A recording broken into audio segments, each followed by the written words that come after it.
नमस्कार। 11वीं की फिजिक्स में आप सभी लोगों का स्वागत है।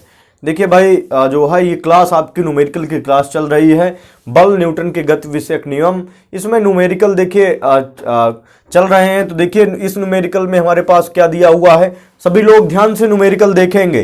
न्यूमेरिकल में जो चीजें दी हैं उसको पहले नोट कर लेते हैं, जो निकालना है उसको जो है आराम से फार्मूला देख के फिर निकाल लेते हैं। देखिए इसमें क्या दिया है, संलग्न चित्र में एक भारहीन घर्षणहीन घिरनी, बात समझ रहे हैं ना। ये हमारे पास क्या है, ये घिरनी है आपकी, बात समझ रहे हैं ना। ये क्या है आपकी घिरनी है। तो संलग्न चित्र में एक भारहीन घर्षणहीन घिरनी एक स्प्रिंग तुला से लटक रही है। ये क्या है, स्प्रिंग तुला। आपने देखा होगा कि जहां गैस वगैरह गैस सिलेंडर की दुकान होती है चूल्हे में, वहां पर स्प्रिंग तुला लगा के उस सिलेंडर, छोटे वाले सिलेंडर में, जैसे आपने देखा होगा कोई जो लोग बाहर पढ़े हुए हैं या बाहर रह रहे हैं, बात समझ रहे हैं ना।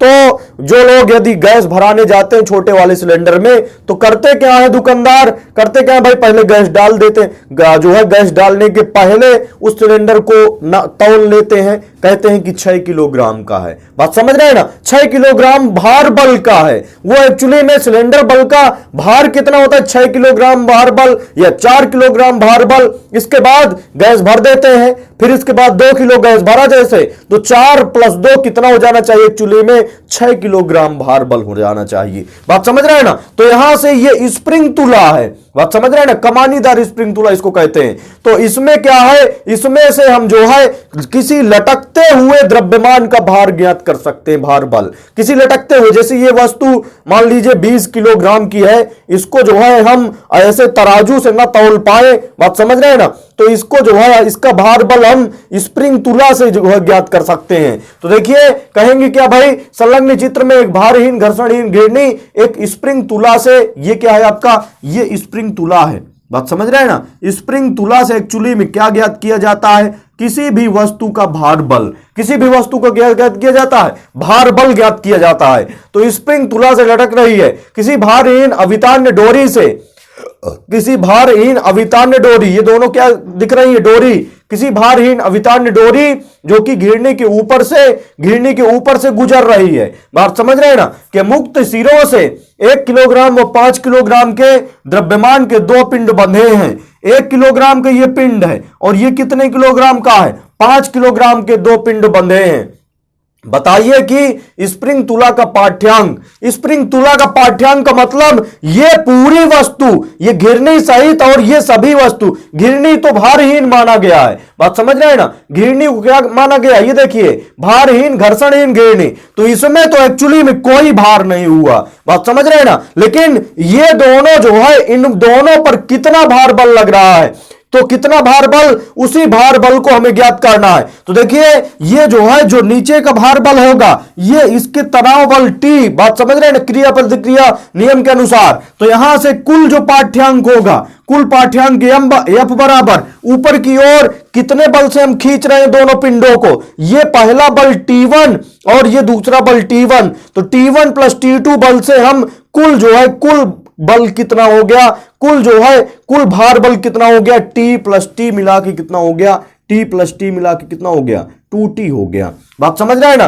तो स्प्रिंग का जो पाठ्यांक होगा, पाठ्यांक का मतलब भार बल ज्ञात किया जाता है, बात समझ रहे हैं ना। तो कुल भार बल कितना हो जाएगा, T + T मिला के कितना हो जाएगा, 2T। तो अब देखिए T का मान ही हमें क्या करना है, ज्ञात करना है। और कह रहा है कि बताइए कि स्प्रिंग तुला का पाठ्यांक, जो पाठ्यांक है, पाठ्यांक का मतलब भार बल, बात समझ रहे हैं ना। पाठ्यांक का मतलब क्या, भार बल। पाठ्यांक 6 किलोग्राम भार बल से अधिक या 6 किलोग्राम भार बल से कम होगा। तो F का मान 6 किलोग्राम भार बल से अधिक होगा या 6 किलोग्राम भार बल से कम होगा। तो देखिए इस पिंड का जो है, ये पिंड की गति ऊपर की तरफ है, बात समझ, नीचे की तरफ है, सॉरी। यहां से चूंकि ये भारी पदार्थ है, ये 5 किलोग्राम का है, ये 1 किलोग्राम का है, तो वस्तु की गति किधर की तरफ होगी, इधर की तरफ होगी कि नहीं होगी, क्योंकि 1 किलोग्राम वाले को ये 5 किलोग्राम वाला नीचे की ओर खींचता चला जाएगा। तो वस्तु की गति जब इधर की तरफ है, तो देखिए ये जो है इस वस्तु का भार बल नीचे की तरफ काम करेगा।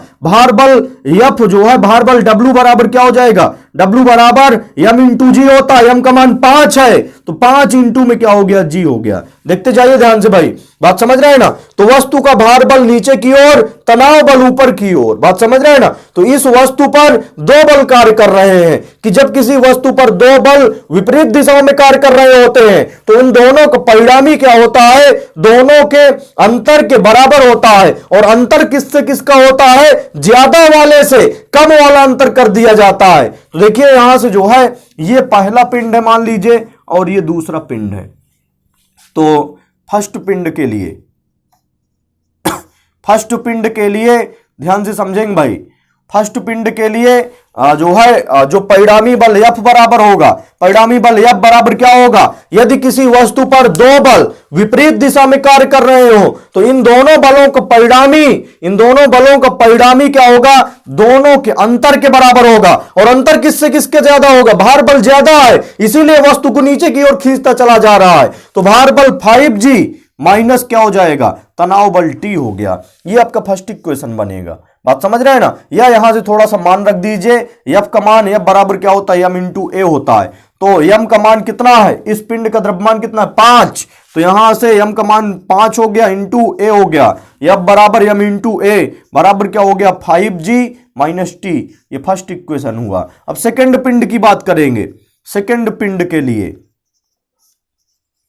तो सेकंड पिंड के लिए क्या होगा भाई, देखिए दूसरे पिंड की गति ऊपर की तरफ है, बात समझ रहे हैं ना। दूसरे पिंड की गति किधर की तरफ है, ऊपर की तरफ है। और यहां से जो है जब और इसका भार बल नीचे की तरफ कार्य करेगा, W बराबर M इंटू जी, तो M का मान है 1 गुणे G हो गया, बात समझ रहे हैं ना। भार बल नीचे की तरफ, इसका तनाव बल, चूंकि डोरी भी इसको क्या कर रही, खींच रही है, खिंचाव बल। तो इस डोरी के द्वारा जो खिंचाव बल है ये T ऊपर की तरफ है, बात समझ रहे हैं ना। तो यहां से देखिए हमारे पास जो है इस वस्तु पर भी दो बल कार्य कर रहे हैं, एक ऊपर की तरफ और एक नीचे की तरफ। तो इन दोनों भार बल और इस तनाव बल का जो परिणामी बल होगा, परिणामी बल दोनों के अंतर के बराबर होगा। और अंतर किससे किसका होगा, ज्यादा से कम वाला। तो ये जो है पिंड ऊपर की तरफ, ये जो है डोरी का खिंचाव बल इसको खींचता चला जा रहा है ऊपर की तरफ, तो T ज्यादा है। और ये W बराबर G क्या है, 1 इंटू जी का मतलब G कम है, तब तो ये ऊपर की तरफ चला जा रहा है। तो यहां से F बराबर T माइनस क्या हो जाएगा, G हो जाएगा। ये बात समझ रहे हैं ना। अब देखिए F बराबर फार्मूला क्या होता है, M इंटू ए। M की वैल्यू कितनी है, M का मान 1 किलोग्राम है, तो 1 गुणे ए हो गया। F बराबर M इंटू ए होता है, तो M का मान 1 हो गया, इंटू में A बराबर T माइनस क्या हो गया, G हो गया।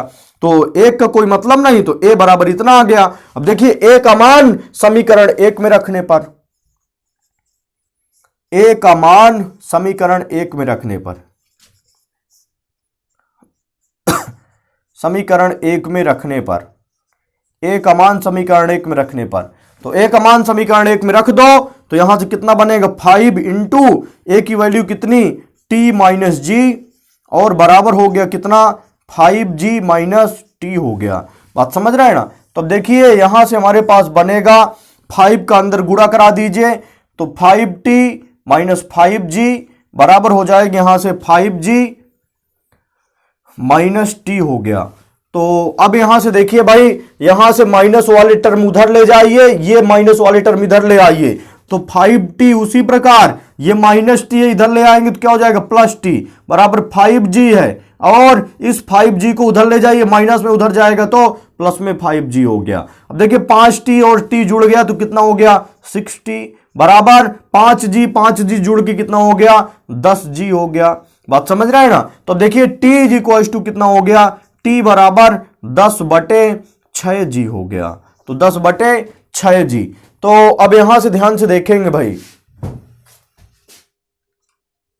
तो देखिए ये जो है आपका खिंचाव बल है, तनाव बल है, बात समझ रहे हैं ना। दोनों के लिए कितना बल, कितने बल से ऊपर खींच रही है घिरनी या रस्सी, तो यहां से T प्लस T मिला के कुल बल F कितना हो गया, T प्लस T बराबर क्या हो जाएगा 2T हो जाएगा। और ये खिंचाव बल है इसलिए इसका मात्रक क्या होगा, न्यूटन होगा, बात समझ रहे हैं ना। अब यहां से इस न्यूटन को हमें किलोग्राम भार में बदलना है, क्योंकि पाठ्यांक किसमें निकालना है, इस पाठ्यांक वाले बल का, बात समझ रहे हैं ना, कि कितना बल इसमें, कितना बल लग रहा है, कितना भार बल हो रहा है, तो इसको किसमें बदलना है, हमें किलोग्राम भार में बदलना है। तो देखिए एक फार्मूला होता है, 1 न्यूटन बराबर होता, एक जो है किलोग्राम भार बराबर, 1 किलोग्राम भार बराबर, किलोग्राम भार को यदि न्यूटन में बदलना हो, यह भी बल का ही मात्रक होता है। 1 किलोग्राम भार बराबर जो है जी न्यूटन, स्मॉल जी का मतलब 9.8 होता है, बात समझ रहे हैं ना, जी न्यूटन। और यदि इसमें 1 का गुणा करा दिया जाए, बात समझ रहे हैं ना,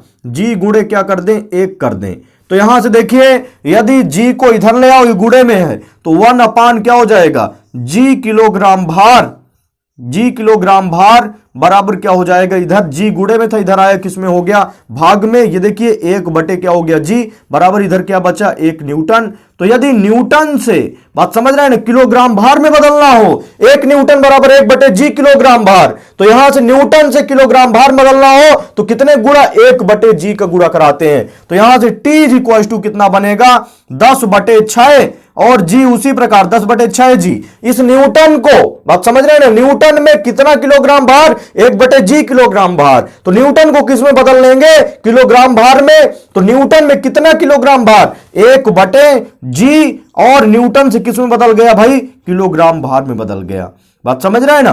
तो अब देखिए यहां से जो है जी से जी क्या हो गया, कैंसिल, तो 10 बटे 6 किलोग्राम भार, तो यहां से इसका भाग करा दीजिए, तो यहां से 6 कम 6, बात समझ रहे हैं ना, देखिए 6 कम 6, 6 4 10, बात समझ रहे हैं ना। अब दशमलव लगाएंगे तो यहां से कितना हुआ, 40 हुआ, तो यहां से जो है 6 दूनी 12, 36 18 चौक 24, 6 पंचे 30, 6 छंग 36, 6 बार करीब जाएगा, बात समझ रहे हैं ना। तो यहां से 1 ये 6 और किलोग्राम भार के करीब आएगा, 1.6 किलोग्राम भार।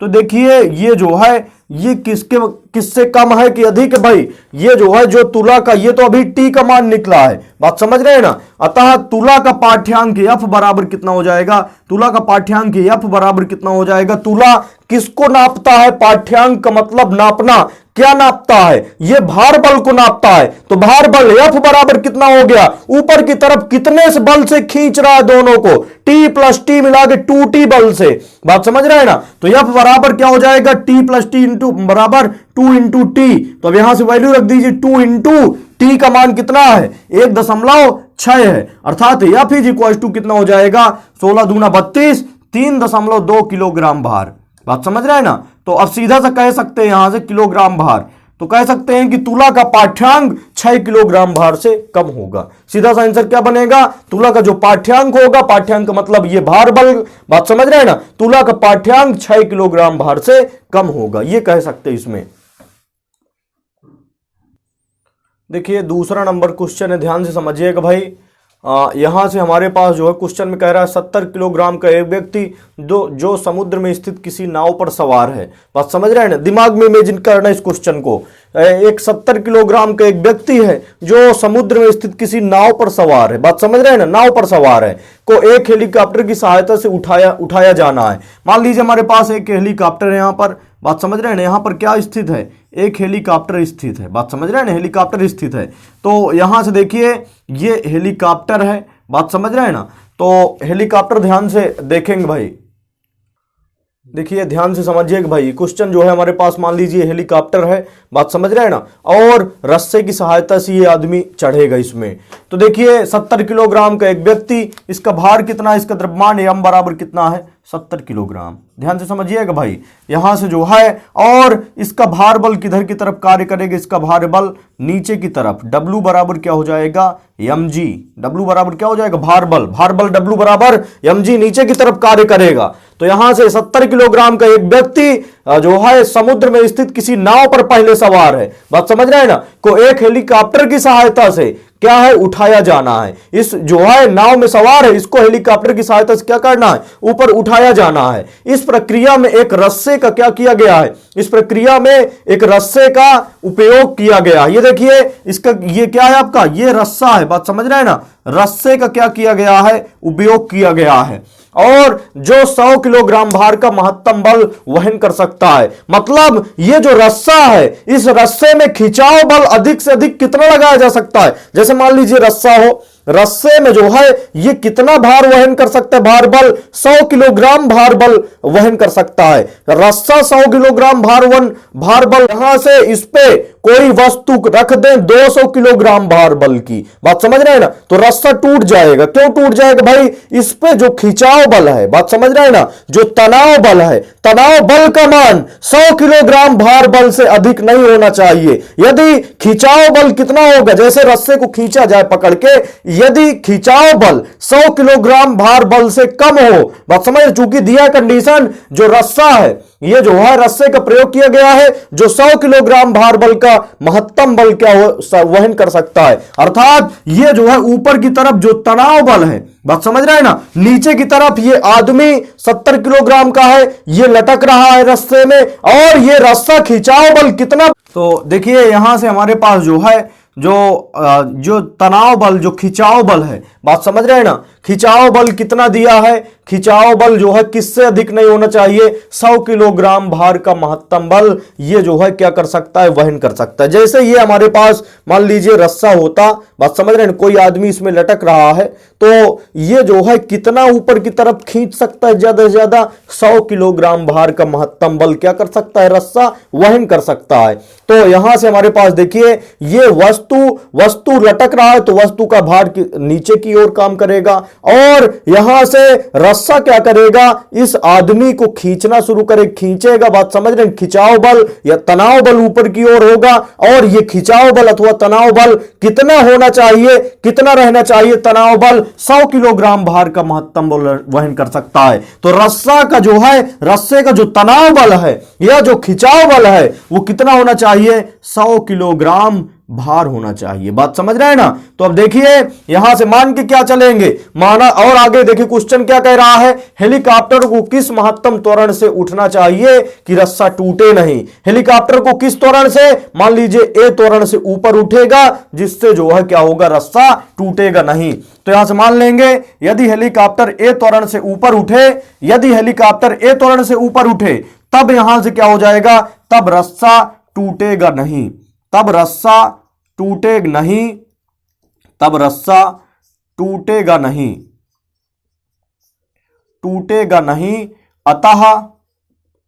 अतः ध्यान से देखेंगे भाई, ये आदमी को एक वस्तु मान के चलेंगे, आदमी क्या है, एक वस्तु मान के चलेंगे, इस वस्तु पर दो बल कार्य कर रहे हैं, एक भार बल नीचे की ओर, एक खिंचाव बल ऊपर की ओर, बात समझ, जिससे खींचा जा रहा है, इस आदमी को जिससे खींचा जा रहा है। तो इस वस्तु पर दो बल विपरीत दिशा में कार्य करते हैं। जब किसी वस्तु पर दो बल विपरीत दिशा में कार्य करते हैं तो इन दोनों बलों का परिणामी, बात समझ रहे हैं ना, इन दोनों बलों का परिणामी दोनों के अंतर के बराबर होता है। जैसे मान लीजिए कोई गाड़ी हो, बात समझ रहे हैं ना, इधर की तरफ 25 न्यूटन से खींची जा रही है, इधर की तरफ 10 न्यूटन से खींची जा रही है, तो इन बलों का जो परिणामी होगा वो क्या होगा, 25 माइनस 10, 25 से तो आगे खींच रहा है, लेकिन कोई लड़का आया वो 10 से पीछे की तरफ खींचने लगे, बात समझ रहे हैं ना, तो 25 से जो है 10 निकाल दिया, तो 25 माइनस क्या हो गया, 10 हो गया, और जो है 25 माइनस 10 कितना बनेगा, 15, बात समझ रहे हैं, 15 न्यूटन से आगे वो खींचता चला जाएगा। तो यहां से इस वस्तु पर, इस आदमी पर दो बल, एक भार बल नीचे की ओर, एक खिंचाव बल ऊपर की ओर, विपरीत दिशाओं में कार्य कर रहे हैं। तो इन दोनों बलों का जो परिणामी बल होगा F बराबर क्या हो जाएगा, देखिए ऊपर की तरफ खींचा जा रहा है, बात समझ रहे हैं ना, ये भार बल यदि ज्यादा होता, सपोज दैट 1000 किलोग्राम की वस्तु होती यहां पर, तो खिंचाव बल जो है वस्तु नीचे की तरफ चली जाती, इसको खींच नहीं पाता, तो इसका भार बल ज्यादा मान के चलते। अब यदि इसका भार कम है, बात समझ रहे हैं ना, तो खिंचाव बल ज्यादा हुआ, तब तो खींचते चले जा रहे हैं ऊपर की तरफ। तो यहां से क्या हो जाएगा हमारे पास, खिंचाव बल ज्यादा, इसलिए टी क्या हो गया, ज्यादा, और माइनस जो भार बल है कम है, इसलिए ऊपर की तरफ जो है चला जा रहा है, तो यहां से mg हो जाएगा। अब देखिए F बराबर क्या होता है, m इंटू ए होता है, तो m इंटू ए बराबर टी माइनस mg। अब सारी वैल्यूज रख दीजिए, तो m का मान कितना है, जो है आदमी का द्रव्यमान 70 किलोग्राम है, तो 70 गुणे a बराबर t का मान कितना है, देखिए t का मान है 100, और किलोग्राम भार है, बात समझ रहे हैं ना। तो यहां से इस किलोग्राम भार को न्यूटन में बदल लीजिए, तो 100 किलोग्राम भार को न्यूटन में बदल लीजिए, तो किलोग्राम भार से न्यूटन बदलने के लिए 1 किलोग्राम भार बराबर जी न्यूटन होता है, बात समझ रहे हैं ना। ये जो टी का मान दिया है 100 किलोग्राम भार, किलोग्राम भार से न्यूटन बदलने के लिए जी का गुणा कराते हैं हरदम, ध्यान रखिए। तो 100 इंटू जी और माइनस m इंटू जी। m का मान कितना है हमारे पास, देखिए m का मान 70 और गुणे में क्या हो गया g। तो g का मान 10 लेके चलिए तो कैलकुलेशन थोड़ा आसान हो जाएगी। तो 70a बराबर, यहां से देखिए g कॉमन है तो g कॉमन ले लिया, इंटू में क्या बचा 100 माइनस 70 बचा। बात समझ रहे हैं ना। तो 70a बराबर हो जाएगा, g का मान 10 लेके चलिए इंटू 100 से 70 घटा दें तो 100 से 70 घटा कितना हुआ 30 हुआ। बात समझ रहे हैं ना। अब यहां से देखिए एक जीरो से एक जीरो क्या हो गया कैंसिल हो गया।